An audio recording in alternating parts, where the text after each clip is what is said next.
Nous sommes déplacés aujourd'hui dans le Var, au cœur de la Provence verte, à 15 km de Brignoles, dans le village de Montfort-sur-Argence, pour assister à la première d'un cycle de conférences consacrées aux Templiers et aux mystères de Provence, organisé par notre ami Éridan d'Astor.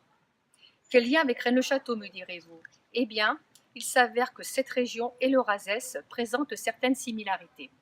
Outre le fait d'avoir partagé pendant de très longs siècles le même espace politique, social et culturel, des figures communes telles que Marie-Madeleine et Sainte-Roseline de Villeneuve célébrées le 17 janvier, elles ont en commun une histoire templière singulière.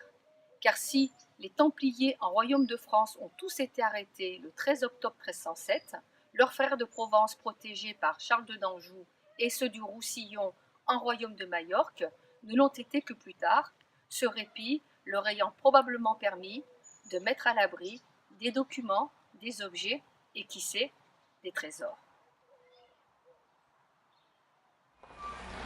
Montfort-sur-Argence tient son nom du latin Montfortis, signifiant colline fortifiée.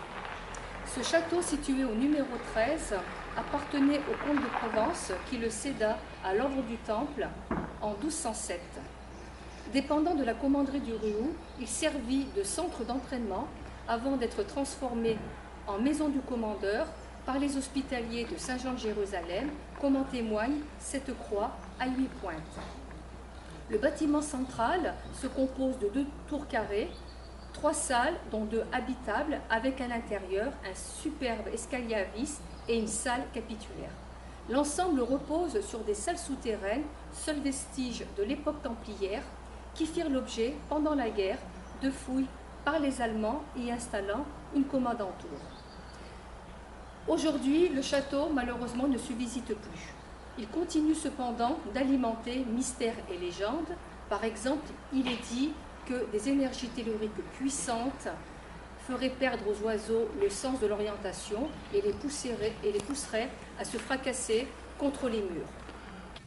Le regretté Jimmy Guilleux, ami proche de l'ancien propriétaire Gérard Couette, en a fait le décor du roman L'Ordre Vert, dans lequel le héros est en prise avec un caisson de métal bourdonnant à faculté de lévitation. Guilleux explique que le temple présente 2 façades, l'une officielle avec une activité militaire et des membres répertoriés, et une autre plus discrète, voire occulte, avec des grands maîtres, dont le provençal Rosselin de Fos, détenteur d'une règle secrète, métamorphosant Montfort-sur-Argence en un haut lieu d'initiation.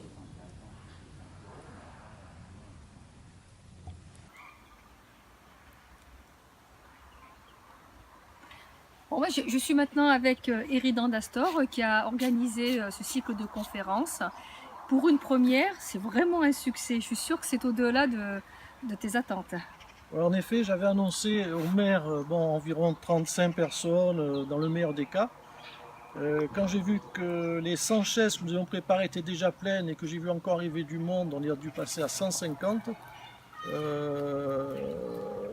Je me suis dit, bon, la prochaine fois, il faut prévoir au moins 200 places pour assurer, on va dire, la place un peu pour tout le monde, de façon à participer à la conférence. Ça s'est très bien passé, parce que tout le monde a pu participer, suivre les diaporamas, comment dire, Paul Amoros est intervenu donc sur le Verdon secret.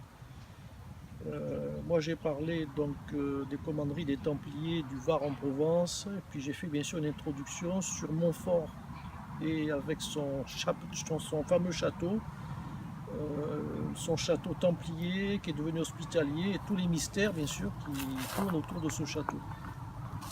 Et donc tu espères chaque année renouveler cet événement? Bon, absolument, parce que bon, au maire je lui avais dit, bon, si ça marche, qu'est-ce qu'on fait? Est-ce qu'on pourra reconduire ce cycle au moins chaque premier samedi qui suit le 13 octobre? Il m'a dit ok, il n'y a pas de problème. Donc vu le succès de la conférence, à mon avis, le maire va être très favorable à ce que l'on reconduise ces conférences. Et je me demande même, d'après ce qu'il m'a dit, qu'il pourrait y avoir des conférences intermédiaires.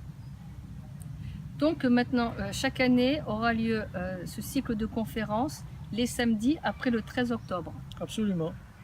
Donc dans le Var, à Montfort-sur-Argence, l'on pourrait dire à Montfort-le-Château.